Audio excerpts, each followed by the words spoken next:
আজকে এই একটা মাত্র ক্লাসে তোমাকে আইসিটির এইচএসসি এইচটিএমএল টেবিল কমপ্লিট করিয়ে দিব সবচেয়ে কম সময়ে। এই অধ্যায় থেকে যে কোনো প্রশ্নে আসুক না কেন তুমি নিশ্চিত ফুল মার্ক কনফার্ম করে আসতে পারবে। তুমি যদি এইচটিএমএল টেবিলে কোনো কিছুই না পারো, তারপরও আজকের এই ভিডিও দেখার পর তোমার এইচটিএমএল টেবিলে আর কোনো কিছুই আটকাবে না। আমার এই টেকনিকগুলো তোমরা শিখবে বিগত বছরগুলোতে আসা প্রশ্নগুলোর মধ্যে সবচেয়ে কঠিন প্রশ্নটি সলভ করে আমার এই ক্লাসে। এই ক্লাসের স্লাইডটি তুমি পেয়ে যাবে ডেসক্রিপশন বক্সে। চলো তাহলে শুরু করে দিই।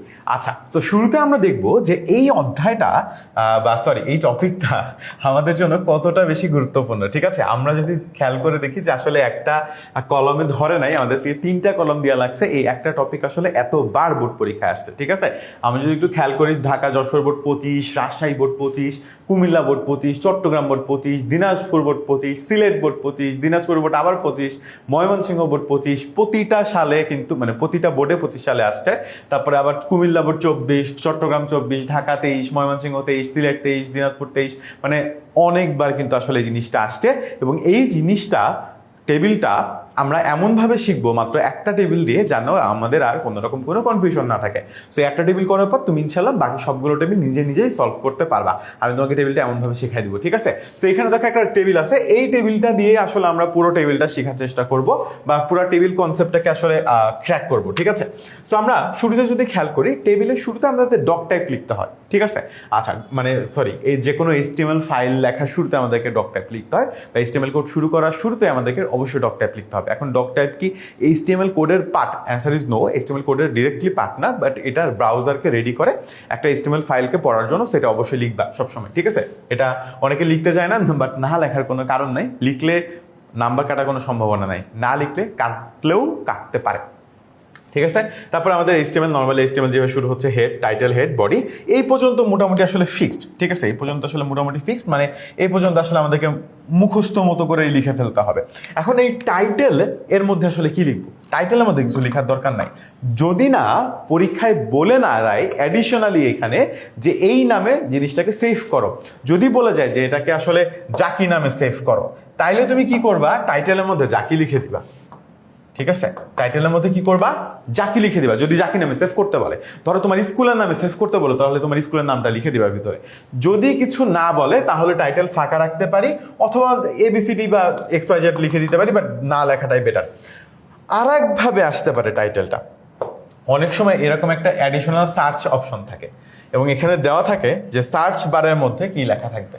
এরকম সার্চ বার, গুগলের সাইন দিয়ে এখানে সার্চ বারের মধ্যে HTTP দিয়ে নাম দেওয়া থাকে একটা, ওই নামটা আমার টাইটেলের মধ্যে চলে যাবে। ঠিক আছে, সো বেসিক্যালি ওই নামে সেভ করা হয়েছে, বা ফাইলের নাম ওইটা। ঠিক আছে, সো দুইভাবে আসলে টাইটেলের মধ্যে আমরা ফিল আপ করবো। আদারওয়াইজ টাইটেল নর্মালি আমাদের ফাঁকাই থাকা লেগে, টাইটেলের মধ্যে কিছু লেখার দরকার নাই, বা লিখলেও ABCD বা XYZ যেটা ইচ্ছা তুমি লিখে দিতে পারো, সমস্যা নেই, যেহেতু বলে দেয় নাই কোনো কিছু। ঠিক আছে, আচ্ছা, এখন আরেকটা জিনিস, অনেক সময় এখানে লেখা থাকে টেবিল 1 বা টেবিল 2, এরকম কোনো কিছু একটা লেখা থাকে। এখন এই টেবিল 1 বা টেবিল 2 এটা কিন্তু টাইটেল না, এটা হচ্ছে ক্যাপশন। এটা কি? ক্যাপশন। ক্যাপশন হেডের মধ্যে হয় না, ক্যাপশন হয় বডির মধ্যে। যদি কোনো কিছু লেখা থাকে টেবিল শুরুর আগে, যে ভাই এটা টেবিল 1 বা এটা টেবিল 2 বা সামথিং লাইক ইনফরমেশন, এনিথিং লেখা থাকতে পারে না, যে টেবিলটা কি সম্পর্কে সে ব্যাপারে ডিসক্রাইব করার জন্য, তাহলে সেটা কি হবে? সেটাও যাবে আমার ক্যাপশনের মধ্যে। ক্যাপশন হবে হচ্ছে আমার বডির মধ্যে। ক্যাপশন কোথায় হবে? ক্যাপশন অলওয়েজ আমার বডির মধ্যে হবে। ঠিক আছে, আচ্ছা, তাহলে এই পর্যন্ত প্রথম বডি পর্যন্ত কিন্তু আসলে আমাদের মোটামুটি ফিক্সড। তো আমরা এটাকে একটু ছোট করে নিই। ঠিক আছে, যাতে আসলে বাকিগুলো লিখতে পারি। এই PDFটা তোমরা পেয়ে যাবে, সমস্যা নেই, কমেন্ট থেকে। সো কমেন্ট সেকশনে এই PDFটার লিঙ্কটা দেওয়া থাকবে। এটাকে আপাতত রেখে দিলাম, এটাকে একটু সরাই রাখতেছি। ঠিক আছে, আচ্ছা, এখন আমরা মূলত টেবিলটা তৈরি করবো। এখন টেবিলটা তৈরি করার আগে টেবিলটাকে বুঝতে হবে। টেবিলটাকে কি করতে হবে? টেবিলটাকে আসলে বুঝতে হবে যে টেবিলে আসলে কি কি আছে। টেবিলে মূলত দুইটা জিনিস থাকে, একটা হচ্ছে কলম, যেটা উপর থেকে নিচের দিকে আসে, যে রোলটা না, রোলটা একটা কলম, আর ডান থেকে বামে যায় হচ্ছে রো। এখন এইটা হচ্ছে রো, এইটা হচ্ছে কলাম, এটা হচ্ছে রো, এটা হচ্ছে কলাম, দুইটা কম্বাইন করে হয় আমার একটা করে সেল। ঠিক আছে, আচ্ছা, আমরা টেবিল বানানোর সময় আমরা কলম ওয়াইজ চিন্তা করবো না, আমরা রো ওয়াইজ চিন্তা করবো। সো আমরা প্রথমে রো 1 বানাবো, তারপরে R2 বানাবো, রো 3, তারপরে রো 4, এভাবে আসলে আমরা বানাবো। ঠিক আছে, এখন রো কলম নিয়ে আসলে একটা গ্যাঞ্জাম বাদে। গ্যাঞ্জামটা কি? গ্যাঞ্জামটা হলো এরকম অনেকটা, যে খেয়াল করে দেখো, এইটা তো প্রথম কলাম, মেনে নিছি। এইখানে কলাম কোনটা? অনেক বড়, মাঝখানে একটা দাগ আছে না, তার মানে আসলে এইটা একটা কলাম আর এইটা একটা কলাম, এই দুইটা জায়গাতে, এই দুইটা রোতে আর এই রোটাতে আসলে কলামগুলো মার্জ হয়ে গেছে, মানে কম্বাইন্ড হয়ে গেছে, একত্রিত হয়ে গেছে, বাট কলাম কিন্তু আসলে দুইটা। তাহলে এখানে কি হবে, এখানে আমার কলাম হবে দুইটা। এরকম চাইলে পরীক্ষার প্রশ্নে হালকা করে পেন্সিল দিয়ে দাগ দিয়ে রাখতে পারো, বা জাস্ট এখানে একটু দাগ দিয়ে রাখলে যাতে বুঝতে সুবিধা হয়, ভুল না হয়ে যায়, ঠিক আছে? আচ্ছা, বাট পরীক্ষার খাতায় লেখার দরকার, মানে খাতায় ছবি এঁকে আবার এগুলো আইডেন্টিফাই করার কোনো দরকার নেই, খাতায় জাস্ট কোড লিখবো, এটা তাহলে কলাম 2, এটা হচ্ছে আমার কলাম 3, আমি জাস্ট বোঝানোর জন্য লিখতেছি, ঠিক আছে? এমনিতে পরীক্ষার খাতায় লেখা লাগবে না। আচ্ছা, তারপরে এবার আসো রোতে। রো একটু হিসাব করে নিই যে রো কয়টা আছে। প্রথমে একটা রো আছে খুব ভালো, রো 1। রো 2তে যে দেখো এইখানে কিন্তু আসলে রো 2, মানে এই যে একের মধ্যে আসলে দুইটা রো মার্জ হয়ে গেছে, তার মানে এখানে কি আসলে, এখানে আসলে আমাদের রো কয়টা, এখানে আসলে আমার রো 2টা, এখানে আমার রো আসলে 2টা, ঠিক আছে?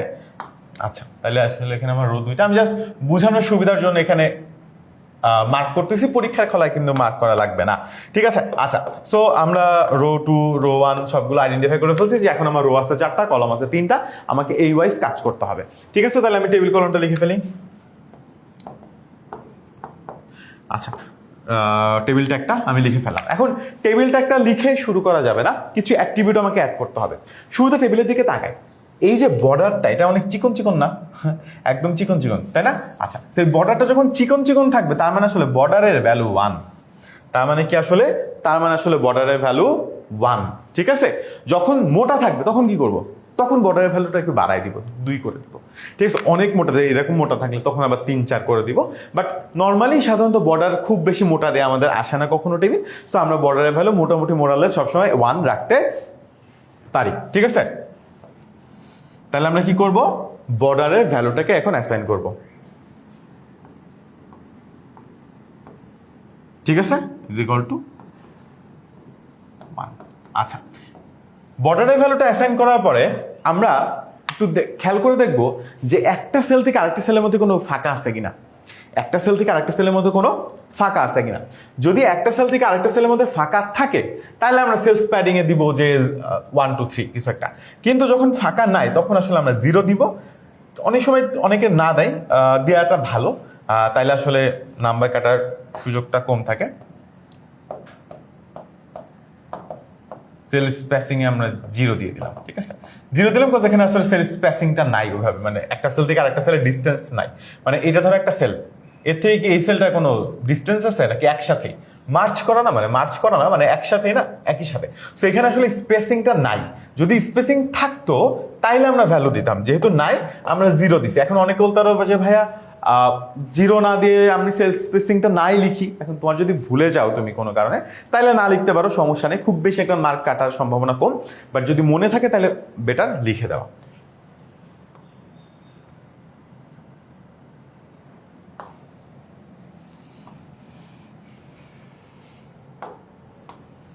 ওকে, তাহলে আমাদের টেবিলটা মোটামুটি রেডি, ঠিক আছে?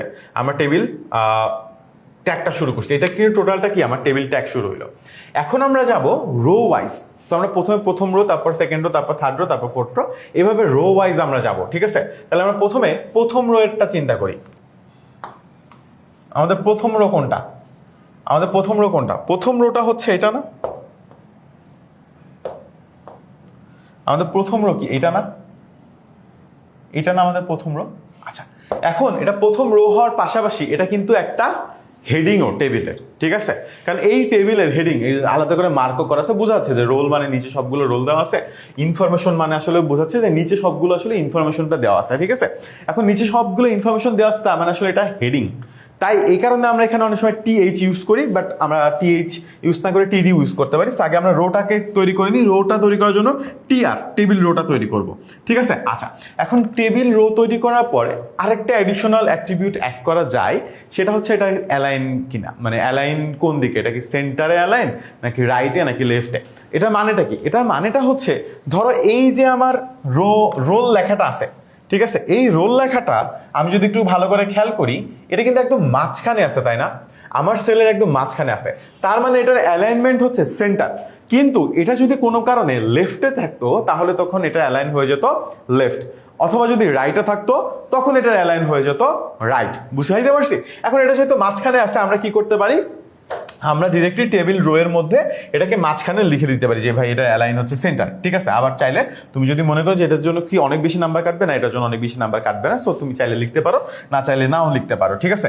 আর যখন সবগুলো সেন্টারে থাকবে, মানে ধরো এই রোটার সবগুলো ইনফরমেশন আমার সেন্টারেই আছে, তখন চাইলে আমরা টিআর বা টেবিল রো এর মধ্যে ডিক্লারেশন দিতে পারি যে ইয়েস এটা সেন্টারে আছে।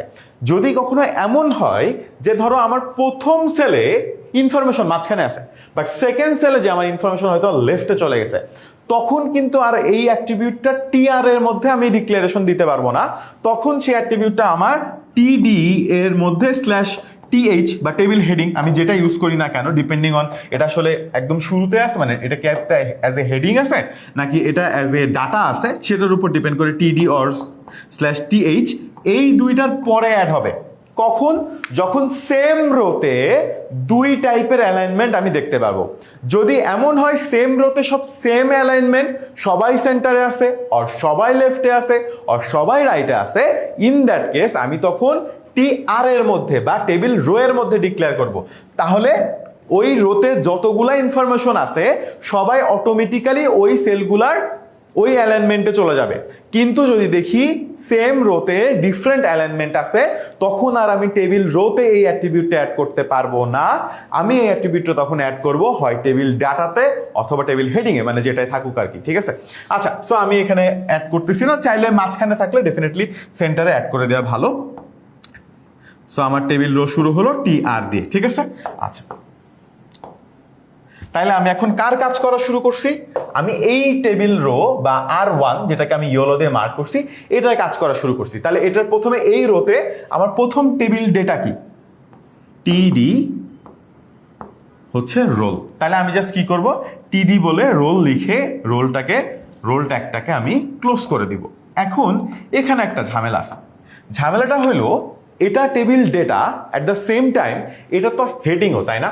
তাইলে আমরা টিডি এর পরিবর্তে যদি টিএইচ লিখি, যেটা দিয়ে বুঝাই টেবিল হেডিং, তাহলে এটা বেটার দেন টিডি লেখা। এখন তুমি যদি কনফিউজ থাকো কোনো কারণে, তাহলে ভাই তুমি টিডি দিয়ে লিখে আসো, কোনো সমস্যা নেই, ঠিক আছে। টিডি দিয়ে লিখে আসো, কোনো সমস্যা নেই। ভুলভাল লেখা থেকে সবগুলো টিডি দিয়ে লেখা বেটার। আর তুমি যদি বুঝতে পারো যে ইয়ে সার্টেন যে এটা ভাই আমার একটা টেবিল হেডিং, সবসময় বোঝা যায় না, এই টেবিলে খুব সহজে বোঝা যাচ্ছে যে ভাই এটা রোল দেয়া, নিচে সবগুলো আসলে রোল নাম্বার, তো এটা আসলে টেবিল হেডিংই হবে, অন্য কিছু হওয়ার সুযোগ নাই। কিন্তু মাঝে মাঝে এমন অনেক টেবিল থাকে যেই টেবিলে আসলে টেবিল হেডিংও থাকে কিছু, আবার অর্ধেক টেবিলে যে দেখা যাচ্ছে হেডিং থাকতেছে না, ওটা র্যান্ডম একটা ইনফরমেশন দিয়ে দিচ্ছে। ইন দ্যাট কেস অবশ্যই সবগুলো টিডি বা টেবিল ডেটা দিয়ে লিখে দিব, টেবিল হেডিং দিয়ে লেখার দরকার নেই। তাহলে আমার টেবিল হেডিং দিয়ে আমি কি করছি, রোল লিখছি এবং আমার টেবিল হেডিংকে ক্লোজ করে দিছি। দেন আমি আমার সেকেন্ড টেবিল হেডিং দিয়ে আমি আবার আমার সেকেন্ড সেলটাকে বা সেকেন্ড কলাম যেটা আছে ফার্স্ট রোয়ে, সেটাকে আসলে তৈরি করার চেষ্টা করব। এবং এখানে যে একটা ঝামেলা পাচ্ছে, ঝামেলাটা হলো এখানে আমার দুইটা রো মার্জ হয়ে গেছে, তাই না? কলাম মার্জ হয়ে গেছে। এটা হচ্ছে আমার কলাম 2 ছিল, এটা ছিল আমার কলাম 3, অ্যান্ড আমার ফার্স্ট রোতে যে দুইটা কলাম মার্জ হয়ে একটা লাইন আসলে হয়েছে বা একটা ইনফরমেশন আমি অ্যাড করছি, তাই না? তাহলে এখানে আমি কি করব, এখানে আমি কল স্প্যান এই অ্যাট্রিবিউটটা অ্যাড করব, কারণ দুইটা কলাম তো মার্জ হয়েছে। কয়টা কলাম মার্জ হয়েছে? দুইটা। তাহলে আমি এখন এখানে কল স্প্যানটা ইউজ করব, ঠিক আছে। স্বাভাবিকভাবে এইটা আমি কেটে দিব, টেবিল হেডিং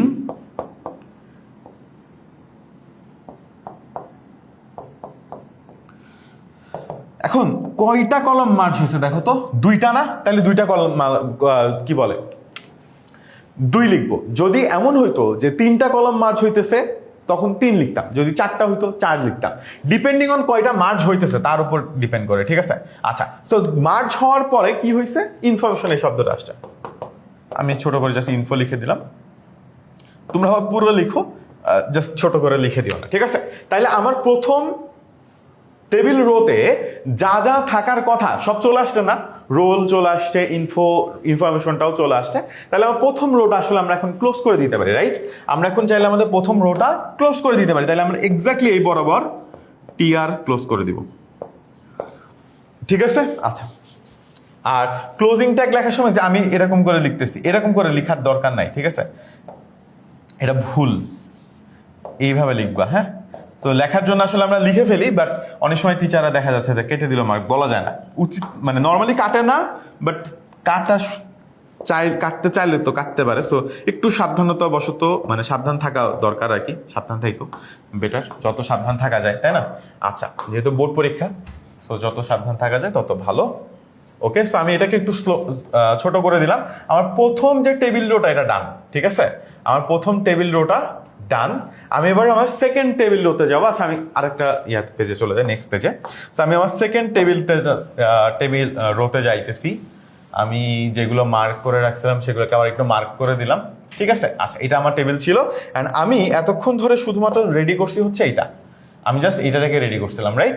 এই টেবিলটাকে বানাইছি। আমি এখন নেক্সট এই সেকেন্ড রোতে চলে যাবো। আমি প্রথম রোটা কমপ্লিট করলাম R1, এখন আমি R2 তে যাচ্ছি। R2 তে আমি কি দেখতে পাচ্ছি? R2 তে তাহলে স্বাভাবিকভাবে আমি টেবিল রো দিয়ে শুরু করবো। টেবিল রো দিয়ে শুরু করি, TR, ঠিক আছে? Table row.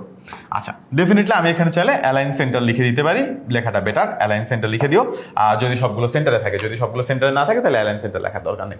আচ্ছা, না লিখলেও তখন মার্ক কাটার সম্ভাবনা কম, যদি উল্টো পাল্টা লেখা থেকে কম লেখা ভালো, ঠিক আছে? আচ্ছা, TR। এবার আমি কি করব, বাট নর্মালি সেন্টার থাকলে না লিখলেও হয় আসলে, হ্যাঁ, বাট যদি ডানে বামে থাকে তাহলে আবার লিখো, নাইলে আবার সমস্যা আছে, ঠিক আছে? আচ্ছা, TR দিয়ে আমরা কি করব এখন? আমরা আমাদের সেকেন্ড রোটা তৈরি করবো। আমাদের সেকেন্ড রোতে যে শুরুতে একটা ঝামেলা হয়েছে, ঝামেলাটাতে আমরা পরে আসতেছি। আমরা এখন TD লিখবো, ঠিক আছে? আচ্ছা, TD কেন লিখতেছি বলতো? আগের বার আমি কি লিখছিলাম? TH লিখছিলাম না, এখন TD লিখলাম কেন?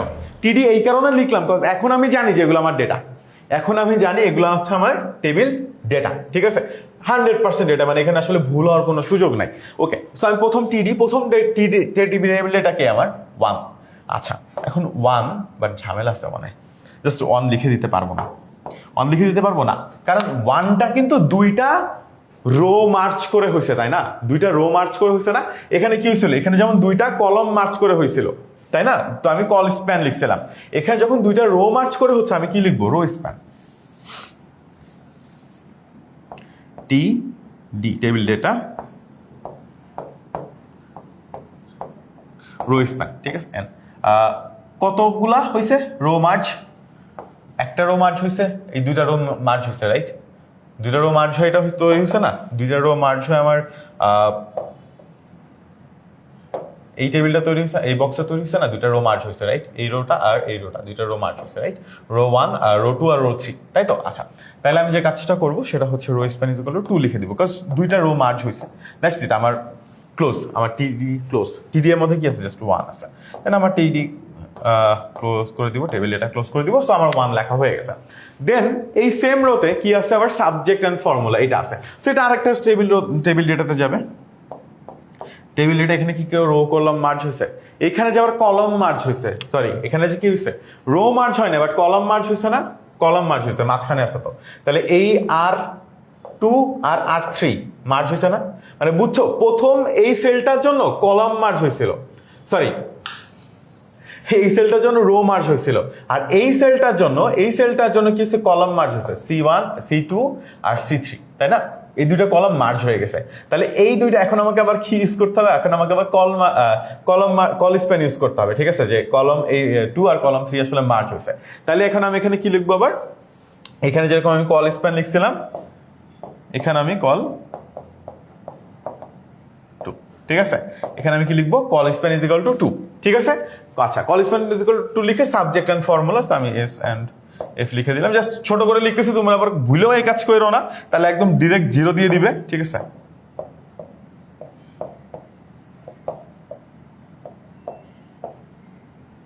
Formula, okay. So subject and formula, এখানে কেন ব্র্যাকেট দিলাম? সাবজেক্ট অ্যান্ড ফর্মুলা দিয়ে আমি এই ইয়াটাকে ক্লোজ করে দিব, কি বলে এটাকে? এই টেবিল ডেটাকে ক্লোজ করে দিব। টেবিল ডেটা ক্লোজ, ঠিক আছে? তাহলে আমার সেকেন্ড রো তৈরি করা শেষ। দেন আমার সেকেন্ড রোটাকে ক্লোজ করে দিব, TR, ঠিক আছে? আচ্ছা, তাহলে আমার সেকেন্ড রো কমপ্লিট। এখন আমি থার্ড রোতে যাব। একটু ছোট করে দিলাম যাতে আসলে আমাদের অসুবিধা না হয় বুঝতে, ঠিক আছে? হোপফুলি বোঝাও যাইতেছে। আচ্ছা, এবার আমরা তাহলে কি করবো? এবার আমরা থার্ড রোতে চলে আসবো, ঠিক আছে? এবার আমরা থার্ড রোতে চলে আসবো আমাদের। ওকে, সো আমাদের থার্ড রো হচ্ছে এটা, তাই না? আচ্ছা, তাহলে R3, তাহলে আবার একটা TR অ্যাড হবে, ঠিক আছে, আবার একটা টিআর অ্যাড হবে, অ্যালাইন সেন্টার লিখতে পারি বা লেফট রাইট থাকলে লেফট রাইট লিখবো প্রয়োজন অনুযায়ী। ওকে, সো এখন এই রোতে ঝামেলাটা কোথায়? ওয়ান কি এই রোতে আসছে না? আসছে তো, বাট ওয়ান তো আগে লিখে ফেলছি না? লিখে ফেলছি, তাহলে ওকে আর লেখা লাগবে না।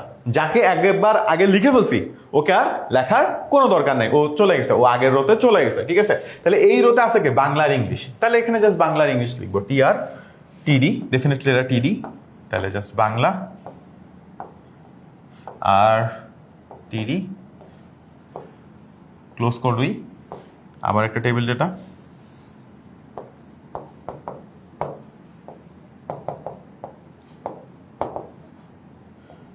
এই টিডি দিকে ক্লোজ করে দিলাম। ঠিক আছে, তাহলে এই রোতে আমার যে দুইটা ইনফরমেশন ছিল, দুইটা ইনফরমেশন আমার লেখা হয়ে গেছে।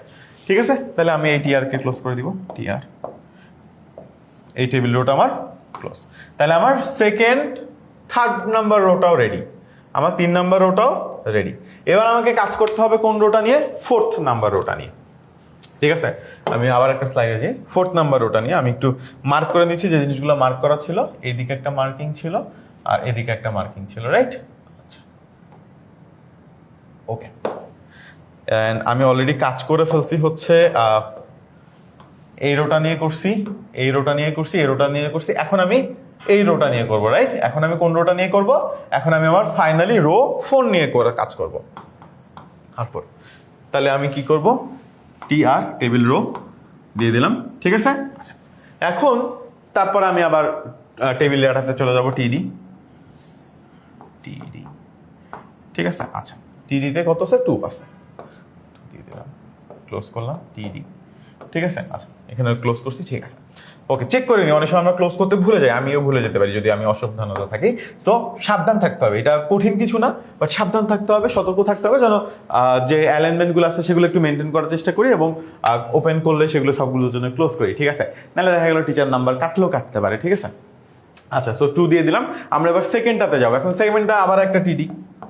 এখন এখানে যে অনেকে কনফিউজড হয়ে যাবে, টিডি এর মধ্যে তো একটা লিস্ট আছে, লিস্ট আছে, থাকুক, সমস্যা নেই, লিস্ট বানাবো, বাট আগে টিডি টেবিল ডেটা একটা, ওই টেবিলের মধ্যে লিস্ট না, তাহলে ওই টোটাল জিনিসটা তো আসলে ওই সেলে আছে, ওই সেলের জন্য তো আসলে আমাকে টিডি লিখতেই হবে, টেবিল ডেটা আকারে ওকে লিখতেই হবে। ঠিক আছে, টিডি দিয়ে এবার আমার কি আছে? লিস্ট না, তাহলে এটা কি list?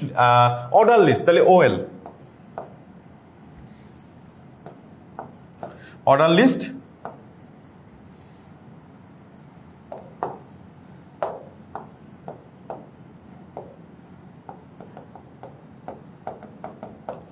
Type is equal to 1। ঠিক আছে, মানে 1 2 দিয়ে টাইপ করছে। এখন যেহেতু এখানে 1 থেকে শুরু হচ্ছে, just type is equal to 1 লিখে দিলেই হবে। অনেক সময় দেখা যায় যে 3 4 থেকে শুরু হয়, তখন আবার কি করো, তখন ওই যে লিস্টের মধ্যে পড়াইছি আমি, সেটা হচ্ছে কি তখন আবার স্টার্ট ইজ ইকুয়াল টাইপ দিয়ে আবার স্টার্টও আলাদা করে ডিক্লেয়ার করতে অ্যাক্টিভিটি হিসাবে, বাট এখন দরকার নেই। তাহলে ওএল হচ্ছে, টাইপ হচ্ছে 1, তাহলে হচ্ছে গিয়ে লিস্ট এলিমেন্ট, তাহলে এলআই লিস্ট এলিমেন্ট কি? প্রথমটা হচ্ছে আইসিটি বুক, আইসিটি বুক। নর্মালি যেভাবে আমরা একটা লিস্ট তৈরি করতাম এক্স্যাক্ট সেইভাবে লিস্টটা তৈরি হবে। ঠিক আছে, এক্স্যাক্ট সেইভাবে আমার লিস্টটা তৈরি হবে। অনলি ডিফারেন্স ইজ আমি পুরা কোডটা করবো এই টিডি এর মাঝখানে, যেই টিডিতে বা যেই টেবিল ডেটাতে আসলে জিনিসটা হবে। ঠিক আছে, দেন আরেকটা লিস্ট এলিমেন্ট কি আছে? স্টার বুক। ঠিক আছে, এই লিস্ট এলিমেন্ট ক্লোজ। তাহলে আমার এই যে ওএলটা বা এই অর্ডার লিস্ট এটাও ক্লোজ, তাহলে এই অর্ডার লিস্টটা ক্লোজ করে দিলাম। ঠিক আছে, আচ্ছা,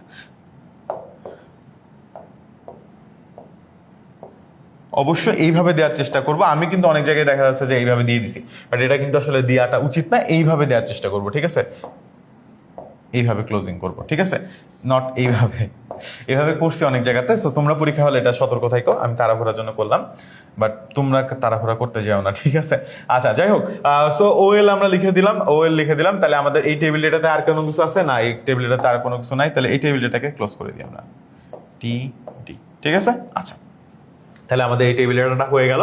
দেন আমাদের ওই পাশে কিছু ছিল না, আমাদের এই পাশে জাস্ট ফাঁকা ছিল প্রবাবলি, আমরা একটু চেক করে নিই।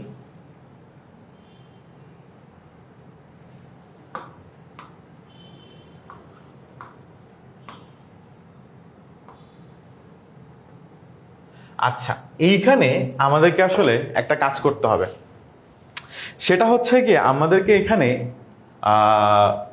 এই জায়গাটাতে একটু ঝামেলা আছে। ঝামেলাটা কি? সেটা হচ্ছে এটা তো মাঝখানে নাই, তাই না? এবং এটা আসলে মার্জ হয়েছে, আমি বুঝি নাই, দাগ দেওয়া ছিল বলে। তো মার্জ যেহেতু হয়েছে, আমাদেরকে যে কাজটা করতে হবে সেটা হচ্ছে এইখানে এই টিডি এর মাঝখানে আমাকে আসলে অ্যালাইন দিতে হবে, ঠিক আছে? কেন অ্যালাইন দিতে হবে? তার কারণ হচ্ছে এই টেবিল ডেটাটা তো আসলে একটা সাইডে আছে, অ্যান্ড ডেফিনেটলি এখানে আমাকে এই টিডি এর মাঝখানে অবশ্যই এটাও দিতে হবে যে এখানে আসলে দুইটা কলাম মার্জ হয়েছে, তাই না? তাহলে টেবিল ডেটা টিডি, ঠিক আছে,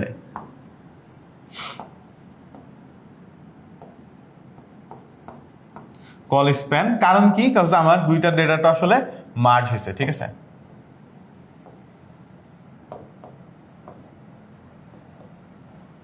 এটা হচ্ছে লেফট।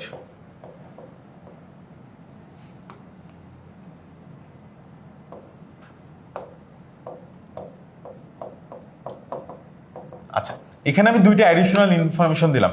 কল স্প্যানটা তো আসলে আমি এখানেও ইউজ করছি, কল স্প্যান, ঠিক আছে, যখন আমার দুইটা কলম মার্জ হয়ে গেছিল। এখানে কি করছি আমি? কল স্প্যানের সাথে সাথে আমি অ্যালাইন লেফটও দিছি। কারণ কি? তার কারণটা হচ্ছে আমি তো এটা কাল্পনিকভাবে ধরে নিছি। আমার যে এটা তো আসলে কাল্পনিক। আমি যদি এটাকে সরাই দিই তাহলে আসলে আমার বক্সের মধ্যে খেয়াল করে দেখি এইখানে কিন্তু এই ডেটাটা আসলে এক সাইডে হয়ে আছে। যখন সেন্টারে থাকবে তখন না দিলেও মেনে নেওয়া যায়, সমস্যা নাই, ঠিক আছে, দিলে ভালো। কিন্তু যখন আসলে একটা সাইডে চলে আসবে তখন দেয়াটা একদম মানে ম্যান্ডেটরি, দিতেই হবে, ঠিক আছে? তখন কিন্তু না দিলে আবার ঝামেলা, তখন অ্যালাইন তোমাকে দিতেই হবে। এখন এখানে অ্যালাইনটা আসলে কোন পাশে? লেফটে, তাই না? সো লেফটে, এই কারণে আমি কি দিচ্ছি যে টিডি কল স্প্যান 2, মানে আমার দুইটা কলম মার্জ হয়েছে অ্যান্ড অ্যালাইন লেফট। দেন ওই টিডি এর মধ্যে আমি আবার লিস্ট তৈরি করছি, দেন আমি ওই লিস্টটাকে আবার ক্লোজ করছি, অ্যান্ড দেন আমি এই টিডিটাকে এখন ক্লোজ করে দিব, রাইট? আমি এই টেবিল ডেটাটাকে এখন ক্লোজ করে দিব, ঠিক আছে? আচ্ছা, এখন টেবিল রো এর মধ্যেও কিন্তু দেওয়া যেত যখন আসলে, এখন একটা জিনিস খেয়াল করো, এইখানে টেবিল রোতে আমি কি বলছি, চাইলে তুমি অ্যালাইন দিতে পারো, কারণ এই টেবিল রো এর সবাই মাঝখানে ছিল। বাট এই টেবিল রোতে কিন্তু চাইলে তুমি অ্যালাইন দিতে পারবা না। কেন? কারণ এই টেবিল রো এর এই টিডিটা কিন্তু আসলে মাঝখানে নাই, তাই এর জন্য কিন্তু আমি আলাদা করে অ্যালাইন লেফট অ্যাড করে দিলাম, ঠিক আছে? আচ্ছা, সো যখন সবাই মাঝখানে থাকবে তখন টেবিল রো এর মধ্যে দিতে পারবো চাইলে, বাট যদি সবাই মাঝখানে না থাকে তখন টেবিল রো এর মধ্যে দিব না, তখন ডেফিনেটলি আলাদা আলাদা করে টেবিল ডেটার মধ্যে দিব, যে যেই ডেটা দিকে আছে আর কি, ঠিক আছে? আচ্ছা, ওকে, তাহলে আমার এই টেবিল রোটাও ক্লোজ হয়ে যাবে। এখন আমি টেবিল ডেটা ক্লোজ, টেবিল রোতে আর কিছু নাই, তাহলে আমার এই টেবিল রোটাও ক্লোজ হয়ে গেল, ঠিক আছে? আচ্ছা, তাহলে আমার ফুল টেবিলটা এখন রেডি। তাহলে আমি কি করব? অবশ্যই কিন্তু আমি এখন এই বডি এবং HTML দিয়ে আমি HTML ক্লোজ করে দিব, ঠিক আছে? তো এইভাবে আসলে আমাদেরকে একটা একটা করে রো রো করে করতে হবে। এটা হচ্ছে, এবং এটা কিন্তু অবশ্যই লিখতে হবে লাস্টে, ঠিক আছে? এখানে কিন্তু অবশ্যই আমাদেরকে বডি লিখতে হবে, এখানে কিন্তু অবশ্যই বডি অ্যান্ড HTML লিখতে হবে, নাহলে কিন্তু একদম নাম্বার কাটা, ঠিক আছে? এভাবে একটা একটা করে আমাদের কি করতে হবে? একটা করে রো বিল্ড আপ করতে হবে। কয়েকটা জিনিস খেয়াল রাখতে হবে। বর্ডার দিয়ে দিব 1, স্পেসিং দেওয়ার দরকার নেই, 0 দিয়ে দিব। দেন আমরা যেটা করব, হেডিং এর ক্ষেত্রে খেয়াল রাখবো যে হেডিং যেন অবশ্যই লিখি। যদি হেডিং আর ডাটা নিয়ে কনফিউজ থাকে তাহলে go with table data, heading দেওয়ার দরকার নেই। আর যদি ইউ আর শিওর যে ভাই এটা হেডিং আমি শিওর, তাহলে তুমি তখন TH ইউজ করবা। অবশ্যই প্রত্যেকটা রো করে করে আমরা আগাবো। সো আমরা প্রথমে একটা রো, দেন আরেকটা রো, দেন আরেকটা রো, এভাবে আসলে আমরা আসবো। ওপেনিং করলে ক্লোজিং যেন সেটা থাকে, সেটা যেন অবশ্যই মানে খেয়াল রাখবো যে মাস্ট ওপেনিং থাকলে ক্লোজিং আছে, ওপেনিং আছে, ক্লোজিং আছে, ওপেনিং আছে, ক্লোজিং আছে, ওপেনিং আছে, ক্লোজিং আছে। এইখানে ছিল ওপেনিং, এইখানে ছিল হচ্ছে গিয়ে আমার ওপেনিং, এখানে যে আমার ক্লোজিং হয়েছে, ঠিক আছে? তো এই জিনিসগুলো খেয়াল করবো, তাহলে দেখা যাবে যে যত কঠিনই আসুক তত কঠিনই আমরা পারবো। আরেকটা জিনিস, এই যে লিস্ট তৈরি করলাম একটা টেবিলের ডাটার মধ্যে, অনেক সময় এমন থাকতে পারে যে এর মধ্যে ইমেজ অ্যাড করা থাকতে পারে, ঠিক আছে? অনেক সময় এমন থাকতে পারে এর মধ্যে অর্ডার লিস্টের জায়গায় আনঅর্ডার লিস্ট থাকতে পারে, অনেক সময় এমন থাকতে পারে এর মধ্যে হয়তো একটা লিঙ্ক করা থাকতে পারে। মোটামুটি আমরা HTML এ যত কিছু শিখছি তার সব কিছু আসলে একটা টেবিলের সেলের মধ্যে দিয়ে দিতে পারে। তখন আসলে করবোটা কি? আমরা তো বাকি জিনিসগুলো পারি, কিচ্ছু না, আমরা জাস্ট নর্মালি টেবিলটা তৈরি করব, টেবিলে ডাটাটা লিখবো, দেন মাঝখানে যা যা করার ওই প্রসেসে যা যা করতাম, মানে যদি একটা ইমেজ অ্যাড করতে বলতো, ইমেজ অ্যাড করার জন্য যা যা করতাম সবকিছু করে টেবিল এটাকে ক্লোজ করে দিব। বুঝতে পারছি? একটা লিঙ্ক করার জন্য যা যা করতাম তার সবকিছু করে একটা টেবিল এটাকে ক্লোজ করে দিব, দ্যাটস ইট, তাহলে হয়ে যাবে, ঠিক আছে? তাহলে এইটা যেহেতু আমি শিখাইছি, হ্যাঁ, আমি চাবো যে এইটা রাজশাহী বোর্ড 23-এর এই কোশ্চেনটা তোমরা একটু কষ্ট করে নিজেরা কোডটা আমাকে কমেন্ট সেকশনে দিয়ে দাও। সো এটা হচ্ছে তোমাদের HW, ঠিক আছে? এই কোডটা কমেন্ট সেকশনে দিয়ে দাও এবং কমেন্ট সেকশনে অবশ্যই কিন্তু তোমরা এই ক্লাসের স্লাইডের যে পিডিএফটা আছে সেই পিডিএফটা পেয়ে যাবা। সবাই অনেক ভালো করে পরীক্ষা দাও, ইনশাআল্লাহ HTML টেবিল থেকে যে কোশ্চেনটা আসবে সেই কোশ্চেনটা তুমি একদম 100-100 পাবা।